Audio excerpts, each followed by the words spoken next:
നമ്മുടെ സൊസൈറ്റിയിൽ ഒരു റെസ്പെക്റ്റ്ഫുൾ ആയിട്ടുള്ളൊരു പൊസിഷൻ കിട്ടുക എന്ന് പറഞ്ഞാൽ ഹോസ്പിറ്റലിലാണ് കുറച്ചും കൂടെ ബെറ്റർ എന്ന് തോന്നി. ഒരു ഇൻ്റർവ്യൂ എങ്ങനെയാണ് അറ്റൻഡ് ചെയ്യേണ്ടത്, കമ്മ്യൂണിക്കേഷൻ പ്രോബ്ലംസ് ഉണ്ടായിരുന്നു. നമ്മുടെ മനസ്സിലുണ്ടെങ്കിലും അത് ഓപ്പണായിട്ട് പറയാൻ പറ്റാത്ത ഒരു സിറ്റുവേഷൻസ്, അത് ഈ മോക്ക് ടെസ്റ്റിലൂടെ എനിക്ക് നന്നായിട്ട് ഒരു കോൺഫിഡൻറ്റ് കിട്ടി. അത് ഞാൻ ഈ കോഴ്സ് ഇവിടെ തന്നെ ചെയ്യണമെന്ന് തീരുമാനമെടുത്തു. ISSDയിൽ ഹോസ്പിറ്റൽ അഡ്മിനിസ്ട്രേഷൻ കോഴ്സ് പഠിച്ച് കേരളത്തിലെ മികച്ചൊരു ഹോസ്പിറ്റലിൽ ജോലി നേടിയിട്ടുള്ള ശ്രുതിയാണ് ഇന്ന് നമ്മളോടൊപ്പം ഉള്ളത്. ഹായ്. നമ്മുടെ നാട്ടിൽ ഒരുപാട് കോഴ്സുകൾ അവൈലബിൾ ആയിട്ടുണ്ടല്ലോ. പഠിക്കാൻ തീരുമാനിച്ചപ്പോൾ അവയെക്കുറിച്ചൊക്കെ അന്വേഷിച്ചിട്ടുണ്ടാവും. ഫൈനലി ഹോസ്പിറ്റൽ അഡ്മിനിസ്ട്രേഷൻ കോഴ്സ് തിരഞ്ഞെടുക്കാനുള്ള ഒരു കാരണം എന്തായിരുന്നു? ഞാൻ കുറേ കോഴ്സുകളെ പറ്റി അന്വേഷിച്ചായിരുന്നു. അപ്പോൾ ആ കോഴ്സുകൾക്കൊക്കെ ഡ്യൂറേഷൻ കൂടുതലും പിന്നെ ഫീസ് കൂടുതലും, അങ്ങനെ പിന്നെ ഒരു പ്രോപ്പറായിട്ടുള്ള ഒരു ഇൻ്റർവ്യൂ അല്ലെങ്കിൽ ഒരു ജോബ് പ്ലേസ്മെൻറ്റ് ഇതൊന്നും അത്ര അവർ അഷ്വർ ചെയ്യുന്നില്ല. അപ്പോൾ ഞാൻ അന്വേഷിച്ചപ്പോൾ എനിക്ക് ഹോസ്പിറ്റൽ അഡ്മിനിസ്ട്രേഷൻ കോഴ്സിനെ പറ്റി ഡീറ്റെയിൽ ആയിട്ട് കേട്ടതും, പിന്നെ എനിക്ക് ഹോസ്പിറ്റൽ മേഖലയിൽ നമ്മുടെ സൊസൈറ്റിയിൽ ഒരു റെസ്പെക്റ്റ്ഫുൾ ആയിട്ടുള്ളൊരു പൊസിഷൻ കിട്ടുക എന്ന് പറഞ്ഞാൽ ഹോസ്പിറ്റലിലാണ് കുറച്ചും കൂടെ ബെറ്റർ എന്ന് തോന്നി. അങ്ങനെയാണ് ഈ ഹോസ്പിറ്റൽ അഡ്മിനിസ്ട്രേഷൻ കോഴ്സിനെ പറ്റി അന്വേഷിച്ചതും ഈ കോഴ്സ് സെലക്ട് ചെയ്യാനുള്ള ഒരു കാരണം. നമ്മുടെ നാട്ടിൽ ഒരുപാട് ഇൻസ്റ്റിറ്റ്യൂട്ടുകൾ ഈ കോഴ്സ് നടത്തുന്നുണ്ട്. അപ്പോൾ എങ്ങനെയാണ് ISSDയിലേക്ക് എത്തുന്നത്? ഞാൻ ഇങ്ങനെ കോഴ്സിനെ പറ്റി ഹോസ്പിറ്റൽ അഡ്മിനിസ്ട്രേഷൻ കോഴ്സിൻ്റെ വിവരം കേട്ടു. അതിനെപ്പറ്റി പിന്നെ ഏറ്റവും പ്രോപ്പറായിട്ട് നല്ലൊരു ഇൻസ്റ്റിറ്റ്യൂഷനാണ് പിന്നെ നെക്സ്റ്റ് സ്റ്റെപ്പ് നോക്കിയത്. അപ്പോൾ ഇങ്ങനെ കുറേ അധികം അഡ്വർടൈസ്മെൻറ്റ്സ് ഒക്കെ കണ്ടു സോഷ്യൽ മീഡിയയിലൊക്കെ. അങ്ങനെ കണ്ടു. പിന്നെ അപ്പോഴും എനിക്ക് ഒരു 100% ഉറപ്പുണ്ടായിരുന്നില്ല ഏതായിരിക്കും നല്ല കോഴ്സ്, പിന്നെ നല്ല പ്ലേസ്മെൻറ്റ് കിട്ടുമോ, അങ്ങനെയൊക്കെ ഒരു ഡൗട്ടൊക്കെ തോന്നി. അപ്പോൾ ഞാൻ കുറേ ഫ്രണ്ട്സിനോടൊക്കെ ചോദിച്ചു. അതിൽ 2-3 ഫ്രണ്ട്സ് ഇങ്ങനെ ഹോസ്പിറ്റൽ അഡ്മിനിസ്ട്രേഷൻ പഠിച്ചവരുണ്ട്. അത് പക്ഷേ അവരുടെയും പ്രോപ്പറായിട്ടുള്ള ഒരു ഇൻസ്റ്റിറ്റ്യൂഷനല്ല അവരും പഠിച്ചത്. അപ്പോൾ അവർ പറഞ്ഞു കുറച്ചും കൂടെ ബെറ്റർ ISSD ആണ്. അങ്ങനെയാണ് ഈ ഇൻസ്റ്റിറ്റ്യൂട്ടിനെ പറ്റി കേട്ടത്. പിന്നെ ഈ കോഴ്സ് സെലക്ട് ചെയ്യാൻ വേണ്ടിയിട്ട് ഇൻസ്റ്റിറ്റ്യൂഷനെ അപ്രോച്ച് ചെയ്തു. അപ്പോൾ എനിക്ക് കുറച്ചും കൂടെ വ്യക്തമായിട്ട് എനിക്ക് നല്ല ഇൻട്രസ്റ്റിംഗ് ആയിട്ട് അവർ അത് എക്സ്പ്ലെയിൻ ചെയ്തു തന്നു. അത് ഞാൻ ഈ കോഴ്സ് ഇവിടെ തന്നെ ചെയ്യണമെന്ന് തീരുമാനമെടുത്തു. ISSDയുടെ ഒരു യുണീക്നെസ് ആയി പറയപ്പെടുന്ന ഒരു കാര്യം ISSDയുടെ സിലബസ് ആണ്. ഹോസ്പിറ്റൽ അഡ്മിനിസ്ട്രേഷന് ഇന്ത്യയിൽ ആദ്യമായിട്ട് ഒരു സിലബസ് ഇൻട്രൊഡ്യൂസ് ചെയ്യുന്നത് ISSD ആണ്. അപ്പോൾ ISSD ക്യൂറേറ്റ് ചെയ്ത ആ സിലബസാണ് മറ്റു പല ഹോസ്പിറ്റൽ അഡ്മിനിസ്ട്രേഷൻ ഇൻസ്റ്റിറ്റ്യൂട്ടുകൾ ഉപയോഗിക്കുന്നത്. അപ്പോൾ അങ്ങനെ ഒരു സിലബസ് പഠിച്ചതിൻ്റെ ഒരു മെറിറ്റ്, ഒരു ഗുണം എപ്പോഴാണ് ഫീൽ ചെയ്തത്? അതുപോലെ തന്നെ ആ കോഴ്സ്, ആ സിലബസ് പഠിപ്പിച്ച ഫാക്കൽറ്റീസിൻ്റെ ഒരു ട്രെയിനിങ്ങും ക്ലാസ്സുകളും ഒക്കെ എങ്ങനെ ഉണ്ടായിരുന്നു? അതെങ്ങനെയാണ് ഈ ഇൻ്റർവ്യൂവിന് പോകുമ്പോഴും അതിനുശേഷം ജോലി ചെയ്യുമ്പോഴും ഒക്കെ ഹെൽപ്ഫുൾ ആയിട്ട് ഫീൽ ചെയ്തത്?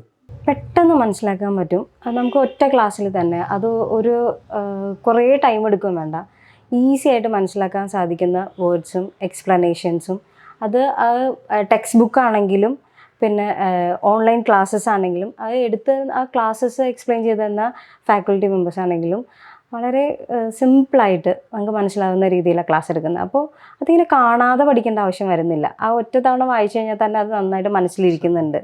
എനിക്കത് കുറച്ചും കൂടെ എനിക്ക് ഒരുപാട് ഹെൽപ്പ് ചെയ്തിട്ടുണ്ട് അങ്ങനത്തെ ആ ക്ലാസ്. ഓരോ ഫാക്കൽറ്റീസ് ആണെങ്കിലും എനിക്ക് നന്നായിട്ട് അത് മനസ്സിലാക്കാൻ സാധിച്ചിട്ടുണ്ട്. ഇപ്പോഴും ഓർത്തിരിക്കാൻ പറ്റുന്നുണ്ട്. ഇപ്പോൾ ഞാനൊരു പൊസിഷനിലെത്തി അല്ലെങ്കിൽ മീൻസ് ഒരു ഹോസ്പിറ്റലിൽ കയറിയപ്പോഴാണെങ്കിലും എനിക്ക് കുറച്ചും കൂടെ ഓരോ വേർഡ്സ് പെട്ടെന്ന് ക്യാച്ച് ചെയ്യാൻ പറ്റുന്നുണ്ട് അവർ പറയുന്നത്.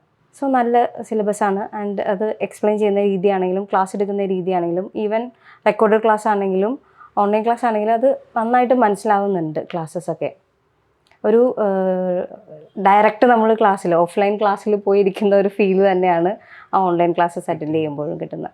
ഇപ്പോൾ സിലബസും ഫാക്കൽറ്റിയും ഒക്കെ അടിപൊളിയാണെങ്കിലും അതുകൊണ്ട് മാത്രം നമുക്ക് മികച്ചൊരു ജോലി കിട്ടണം എന്നില്ലല്ലോ. അതിന് ഏറ്റവും ഇമ്പോർട്ടൻ്റ് ആയിട്ട് വേണ്ട ഒരു കാര്യം നമ്മൾ പഠിക്കുന്ന ഇൻസ്റ്റിറ്റ്യൂട്ടിൻ്റെ ഒരു പ്ലേസ്മെൻറ്റ് സപ്പോർട്ടാണ്. അപ്പോൾ ISSDയുടെ പ്ലേസ്മെൻറ്റ് ടീമിൻ്റെ ഒരു സപ്പോർട്ട് എങ്ങനെയാണ് നോക്കിക്കാണുന്നത്? ഞാൻ ഈ കോഴ്സ് പഠിച്ചുകൊണ്ടിരിക്കുന്ന ടൈമിലൊക്കെ ഒരു പ്ലേസ്മെൻറ്റ് നമ്മുടെ ഇൻസ്റ്റിറ്റ്യൂട്ടിൽ നിന്ന് തന്നെ കിട്ടും. അത് ഫസ്റ്റ് ടൈമത്തെ അറിവായിരുന്നു എൻ്റെ. അതിനുശേഷം അത് കുറച്ചും കൂടെ ഡീറ്റെയിൽ ആയിട്ട് ഇപ്പോൾ കോഴ്സ് തീരാറായപ്പോൾ പ്ലേസ്മെൻറ്റ് ടീം എന്നെ അപ്രോച്ച് ചെയ്തായിരുന്നു. അവർ വിളിച്ചു, സംസാരിച്ചു. അപ്പോൾ പറഞ്ഞു ഇൻ്റർവ്യൂസ് ഉണ്ടാവും, ഞങ്ങൾ തന്നെ പ്രൊവൈഡ് ചെയ്യാം. അപ്പോൾ നമുക്ക് ഇൻ്റർവ്യൂസിൻ്റെ ക്ലാസ് എങ്ങനെയായിരിക്കും ഒരു ഇൻ്റർവ്യൂവിൽ അറ്റൻഡ് ചെയ്യേണ്ടത്, എന്തൊക്കെ ചോദ്യങ്ങളായിരിക്കാം ചോദിക്കുക, അതിനൊക്കെ നല്ല ടെൻഷൻ ഉണ്ടായിരുന്നു അതിനെ പറ്റിയൊക്കെ. പക്ഷേ ആ പ്ലേസ്മെൻറ്റ് ടീമിനോട് അവരോട് സംസാരിച്ച് അവർ ഓരോ പ്ലേസിൽ ഇന്ന സ്ഥലത്ത് ഇൻ്റർവ്യൂ ഉണ്ട്, അത് അറ്റൻഡ് ചെയ്യാൻ പോകുമ്പോൾ ഇങ്ങനെയൊക്കെയാണ് ചെയ്യേണ്ടത്. ഈവൻ നമ്മുടെ അപ്പിയറൻസ് തൊട്ട് നമ്മൾ എങ്ങനെയാണ് ബിഹേവ് ചെയ്യേണ്ടത്, നമ്മുടെ പങ്ക്ച്വാലിറ്റി, ടൈം, അതെല്ലാം കൃത്യമായിട്ട് എക്സ്പ്ലെയിൻ ചെയ്തെന്ന് നന്നായിട്ട് എനിക്കത് പറഞ്ഞു തന്നു. അതുകൊണ്ട് എനിക്കത് ഞാൻ പോയ ആ അറ്റൻഡ് ചെയ്ത ഇൻ്റർവ്യൂകളിലൊക്കെ എനിക്കതുപോലെ പ്രസൻറ്റ് ചെയ്യാൻ സാധിച്ചിട്ടുണ്ട്.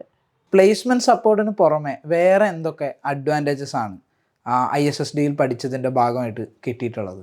ഇൻ്റർവ്യൂ അറ്റൻഡ് ചെയ്യുമ്പോൾ ഇപ്പോൾ സോഫ്റ്റ് സ്കിൽ ക്ലാസ്സസ് ഉണ്ടായിരുന്നു. ആ ക്ലാസ്സസിൽ ഞാൻ ഫസ്റ്റ് ടൈമായിട്ടോ അങ്ങനെ ഒരു ക്ലാസ് അറ്റൻഡ് ചെയ്യണേ.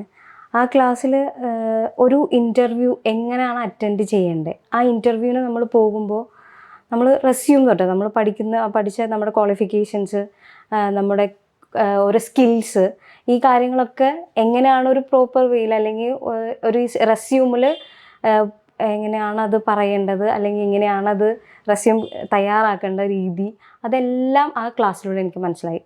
പിന്നെ ഒരു സ്റ്റെപ്പ് ബൈ സ്റ്റെപ്പായിട്ട് ക്ലാസ്സസിൽ ഇങ്ങനെ പറഞ്ഞു തന്നിട്ടുണ്ട്. നമ്മൾ ഗ്രീറ്റ് ചെയ്യുന്നത് എങ്ങനെയാണ്, ഇൻ്റർവ്യൂ അറ്റൻഡ് ചെയ്യുമ്പോൾ എങ്ങനെയാണ്, അത് ആ ഒരു ക്ലാസ് ആയിട്ട് പറഞ്ഞു തരുന്നതും, പിന്നെ അത് ശരിക്കും പ്രോപ്പറായിട്ട് ഒരു മോക്ക് ടെസ്റ്റിലൂടെ എനിക്കത് ശരിക്കും ഇൻ്റർവ്യൂ അറ്റൻഡ് ചെയ്ത് പോലെ തന്നെ ഫീൽ ചെയ്യുന്നതായിരുന്നു ആ ഇൻ്റർവ്യൂ സെഷൻസ് എല്ലാം. അതിന് രണ്ടും ഞാൻ ഫസ്റ്റ് ടൈമാണ് എക്സ്പീരിയൻസ് ചെയ്യുന്നത്. പിന്നെ ഇങ്ങനെ കമ്മ്യൂണിക്കേഷൻ പ്രോബ്ലംസ് ഉണ്ടായിരുന്നു.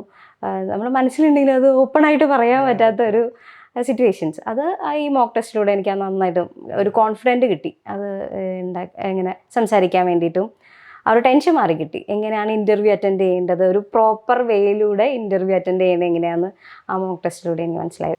പഠിച്ച് മികച്ചൊരു ജോലി നേടിയതിന് ശേഷം ആ ഹോസ്പിറ്റലിൽ വർക്ക് ചെയ്യുമ്പോൾ ISSDയിൽ പഠിച്ചത് നന്നായി, അതിൻ്റെ മെറിറ്റ്സ് ഇപ്പം നമുക്ക് എക്സ്പീരിയൻസ് ചെയ്യാൻ പറ്റുന്നുണ്ട് എന്ന് തോന്നുന്ന ചില മൊമെൻറ്റ്സ് ഒക്കെ ഉണ്ടാവുമല്ലോ, അതിനെപ്പറ്റി ഒന്ന് പറയാമോ? ഫസ്റ്റ് ഇൻ്റർവ്യൂ സെക്ഷനിൽ നമ്മളോട് ഓരോ ക്വസ്റ്റ്യൻ ചോദിക്കുമ്പോൾ, ഹോസ്പിറ്റൽ മേഖലയിൽ ബേസ് ചെയ്തിട്ടുള്ള ക്വസ്റ്റ്യൻ ചോദിക്കുമ്പോൾ, അത് ഇൻ്റർവ്യൂ മോക്ക് ടെസ്റ്റ് നടത്തിയപ്പോൾ തന്നെ പറഞ്ഞായിരുന്നു ഇന്ന ക്വസ്റ്റ്യങ്ങൾ ചോദിക്കും, അത് നന്നായിട്ട് പ്രിപ്പയർ ചെയ്യണം എന്ന് പറഞ്ഞായിരുന്നു. അപ്പോൾ അതെനിക്ക് ആ ഇൻ്റർവ്യൂവിന് ചെന്നപ്പോഴും അതുപോലെ തന്നെ ആ ചോദ്യങ്ങൾ അതുപോലെ തന്നെ ചോദിച്ചതുകൊണ്ടും എനിക്ക് ഈസി ആയിട്ട് അത് പറയാനും അറ്റൻഡ് ചെയ്യാനും സാധിച്ചു. അത് കഴിഞ്ഞിട്ട് ആ പൊസിഷനിലേക്ക് ജോയിൻ ചെയ്തപ്പോൾ തൊട്ട് ഇന്ന് വരെ ഞാൻ ഓരോ വേർഡ്സും ഓരോ ഡിപ്പാർട്ട്മെൻറ്റ്സും അതൊക്കെ കേൾക്കുമ്പോൾ അവിടെ ഏതൊക്കെയാണ് പ്രവർത്തന രീതി, എങ്ങനെയൊക്കെയാണ് അവിടുത്തെ സ്റ്റെപ്സ്, അവിടെ ഏതൊക്കെ രീതിയിലാണ് പ്രവർത്തിക്കേണ്ടത്, അതെല്ലാം എനിക്ക് പെട്ടെന്ന് മനസ്സിലാക്കാൻ സാധിച്ചിട്ടുണ്ട് ഈ കോഴ്സ് പഠിച്ചതോടെ. അതും ഇൻസ്റ്റിറ്റ്യൂട്ടിൽ നല്ല ക്ലാസ്സസിലൂടെയും എനിക്കത് പെട്ടെന്ന് സാധിച്ചിട്ടുണ്ട്. ഞാൻ ഭയങ്കര ഹാപ്പിയാണ് ആ ഒരു കോഴ്സ് ഇവിടെ പഠിക്കാൻ കിട്ടിയതിൽ.